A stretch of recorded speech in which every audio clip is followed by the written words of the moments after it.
അപ്പോൾ നമ്മൾ പറഞ്ഞ കാര്യത്തിന് അത്യാവശ്യമായിട്ട് വേണ്ടത് കുറച്ച് മുഖംമൂടികളാണ്. ഓക്കെ, ആദ്യമായിട്ട് വേണ്ടത് 32 പല്ലുകളും കാണിച്ചുകൊണ്ട് ഉജാല മുക്കിയതുപോലെ വെണ്മയുള്ള ചിരി. ഒന്ന് ചിരിച്ചേ. മതി മതി, സൂപ്പർ. അപ്പോൾ മുഖംമൂടി നമ്പർ 1.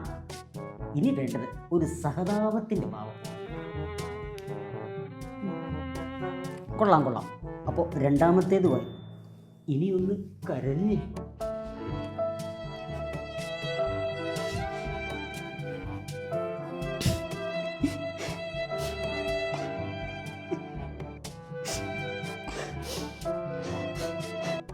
Okay, well done. അങ്ങനെ അതുമായി ഇനി വേണ്ടതൊരു സ്പെഷ്യൽ ഐറ്റമാണ്. ഒരു പ്ലിങ്ങിയ ഭാവം. ഒന്ന് കാണിച്ചേ. ആ, കറക്റ്റ്, അത് തന്നെ. പിന്നൊരു കാര്യം, വളരെ അത്യാവശ്യമുള്ളപ്പോൾ മാത്രം ഇത് ഉപയോഗിക്കുക. ഓക്കെ, അപ്പോൾ 8ാം വാർഡിലെ സ്ഥാനാർത്ഥി റെഡി. അല്ല, എന്തെങ്കിലും ടിപ്സ് ഉണ്ടോ? ഉണ്ടല്ലോ. അപ്പോൾ ഇതാ ഒന്നാമത്തെ ടിപ്പ്. കൊച്ചു പിള്ളേരെ കണ്ടാൽ, പ്രത്യേകിച്ച് മൂക്കളെ ഒലിപ്പിക്കുന്ന പിള്ളേരെ കണ്ടാൽ മൂക്ക് ചീറ്റി കൊടുക്കണം. ഓക്കെ.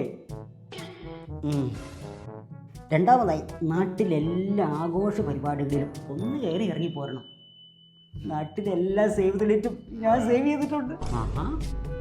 പിന്നെ ഞാൻ തിരഞ്ഞെടുക്കപ്പെട്ടാൽ ഈ നാട്ടിലെ മുക്കിലും മൂലയിലും ഞാൻ ഉണ്ടാവുമെന്ന് പറയണം. അതെന്തിനാ ആക്രി വെറുക്കാൻ? എല്ലാ കാര്യത്തിലും നമ്മൾ ഇടപെടുമെന്ന്. ഓക്കെ. പിന്നെ അസൂയാലുക്കൾ പറയും ഈ സ്ഥാനാർത്ഥി എന്ന് വെച്ചാൽ സ്ഥാനത്തിന് ആർത്തിയുള്ളവരാണ്. നമ്മളൊന്നും മൈൻഡ് ചെയ്യാൻ പോകണ്ട. ഒടുവിലായി പറഞ്ഞ നല്ല നമ്പർ ഇറക്കിയ മെമ്പർ ആവാം. ഓക്കെ. 3 days later.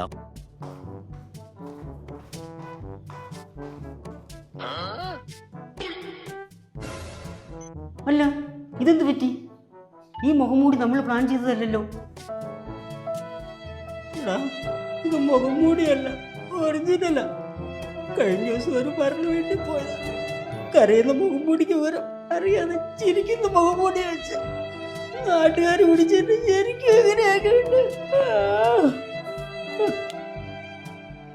എന്നാ ഒരു കാര്യം ചെയ്യ്. തൽക്കാലം നമ്മൾ എക്സ്ട്രാ ഉണ്ടാക്കി വെച്ച പ്ലിങ്ങുന്ന മുഖംമൂടിയില്ലേ, അതങ്ങ് എടുത്ത് വെച്ചോ.